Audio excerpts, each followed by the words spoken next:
చేయాలి. ఇది ప్రజలు అర్థం చేసుకోవాలని నేను విజ్ఞప్తి చేస్తున్నాను. Okay okay yeah Vijay Kiran garu 1 minute sir, close చేయండి ప్లీజ్. 1 minute only.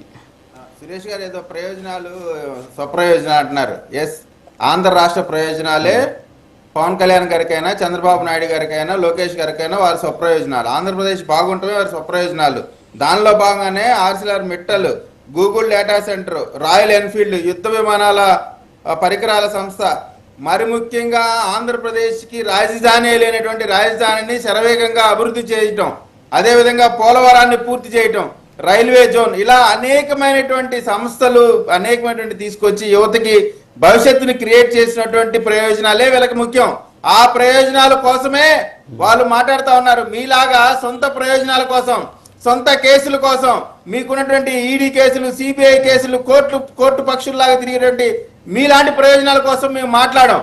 మీరు మాట్లాడుతూ ఉంటే దెయ్యాలు వేదాలు వల్లించుంటాయి సార్. ఈ సందర్భంగా దీన్ని నేను నా సొంత విషయం అనుకోండి, ఏమనుకోండి, నిన్న జరిగినటువంటి ఒక మహిళ, దళిత మహిళని గుట్టలు చించి కొట్టినటువంటి వైఎస్ఆర్ కాంగ్రెస్ పార్టీ ఎమ్మెల్యే పైన కఠినాతి కఠినమైనటువంటి శిక్ష వేయాల్సినటువంటి బాధ్యత ఉంది.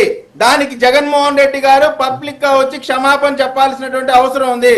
స్వయంగా మీ ఎమ్మెల్యేనే ఒక దళిత మహిళ పైన ఇంటి పైన పడి దాడులు చేస్తా ఉంటే దాన్ని అరెస్ట్ చేస్తే అది కూడా పెద్ద తప్పంట. దానికి పద్ధతి ఉంటుందంట. రాజు మీరు ఆ విషయాన్ని ఎత్తగానే సురేష్ గారు ఏమంటారు, ఎమ్మెల్యే గారిని ఎట్లా అరెస్ట్ చేస్తారు? ఎమ్మెల్యేకి ఏమైనా కొమ్ములు వచ్చినాయా? ఎమ్మెల్యే అయినా లేదు సామాన్యులైనా కాక్రోచ్ పార్టీ అయినా ఎవరికైనా సరే భారతదేశంలో ఒకటే రాజ్యాంగం, ఒకటే చట్టం ఉంటది. మీకేం కొమ్ములు రావు. మీరు మాట్లాడేటప్పుడు సరిగ్గా మాట్లాడాల్సినటువంటి బాధ్యత ఉంటది. మీరు మరొకసారి చెప్తానండి, నరేంద్ర మోడీ గారి పైన చేసినటువంటి వ్యాఖ్యలకు సంబంధించి ఈ రోజున ఎన్డీఏ కూటమికి అండగా నిలబడుతున్నటువంటి పవన్ కళ్యాణ్ గారు, చంద్రబాబు నాయుడు గారు, లోకేష్ గారు సరైనటువంటి నిర్ణయం తీసుకున్నారు. దేశానికి ఒక రోల్ మోడల్ గా ఆంధ్రప్రదేశ్ ఎన్డీఏ కూటమి నిలబడింది అంటంలో నిజంగా సంతోషిస్తా ఉన్నామండి.